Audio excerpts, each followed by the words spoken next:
এসটিসির update বাংলাদেশে স্বাগতম। আজকে এসটিসির কে আমরা নিয়ে এসেছি আমরা নওগাঁর বৌদ্ধবিহার পাহাড়পুরে।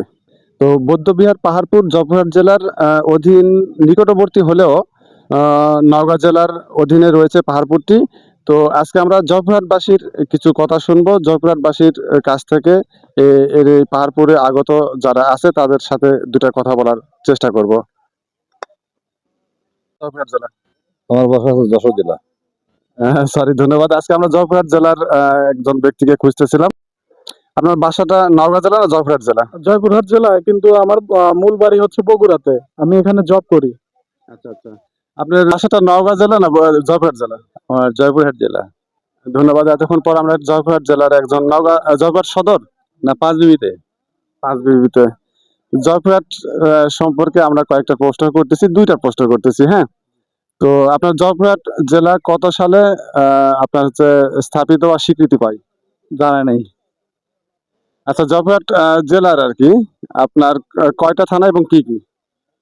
5টা সম্ভবত। জয়পুরহাট সদর, পাঁচবিবি, আক্কেলপুর, কেতলাল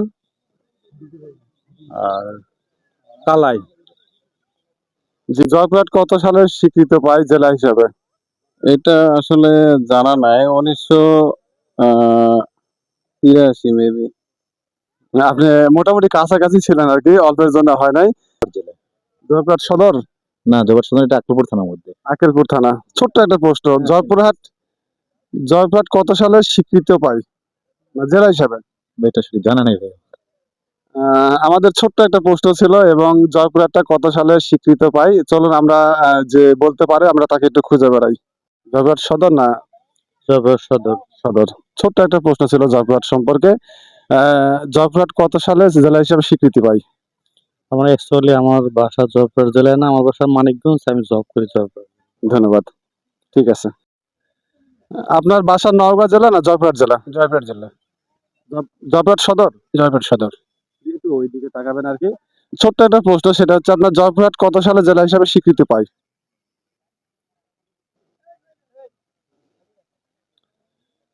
জেলা 84 সালে, 1984। জি, 1984 সাল। এটা আমাদের আজকের একটা সঠিক প্রশ্নের উত্তর দিয়ে ফেলেছে। আমার আরেকটা ছোট্ট প্রশ্ন আর কি, জয়পুরহাট কয়টা থানা এবং কি কি? আর 5টা থানা। একটু বলতেন। জয়পুরহাট সদর, পাঁচবিবি, আক্কেলপুর, কালাই, খেতলাল। আমাদের আজকে এসটিসির কাঙ্ক্ষিত সেই বিজয়কে আমরা পাইছি। আমরা এই ভাইটার আপনার নামটা কি জানো? মোহাম্মদ শফিকুল ইসলাম। মোহাম্মদ শফিকুল ইসলাম। শফিকুল ইসলাম। আমরা এই ভাইটাকে আমাদের আজকে এসটিসির পক্ষ থেকে ছোট্ট একটা গিফট দিতে চাই। সে বলেছে জয়পুরহাট জেলা হিসাবে স্বীকৃতি পায় 1984 সালে। এটা একদম সঠিক হয়েছে, এবং উনি 5টা থানার নামই সে উল্লেখ করতে পেরেছে। আমরা হাসান হোসেন, আজকে আমাদের এসটিসির যেই ভাগ্যবান বিজয়ী আমরা পেয়ে গেছি জয়পুরহাট জেলার সদরের ভাইয়ের নামটা কি জানো? শফিকুল ইসলাম। শফিকুল ইসলাম। ওনার কাছে ছোট্ট একটা প্রশ্ন ছিল, জয়পুরহাট কত সালে জেলা হিসাবে স্বীকৃতি পাই? আমরা তার সেই কাঙ্ক্ষিত বিজয়ীকে পাইছি। আমরা ভাইয়াকে উপহার তুলে দিচ্ছি। ভাইয়া, থ্যাংক ইউ, ধন্যবাদ আপনাকে। ধন্যবাদ। আপনার নামটা? আমার নাম সোহেল তানভীর। সুয়াল তাহমেদ। ঠিক আছে, আপনাদের সকলকে ধন্যবাদ। এসটিসির পক্ষ থেকে সকলকে ধন্যবাদ। ওয়ালাইকুম আসসালাম।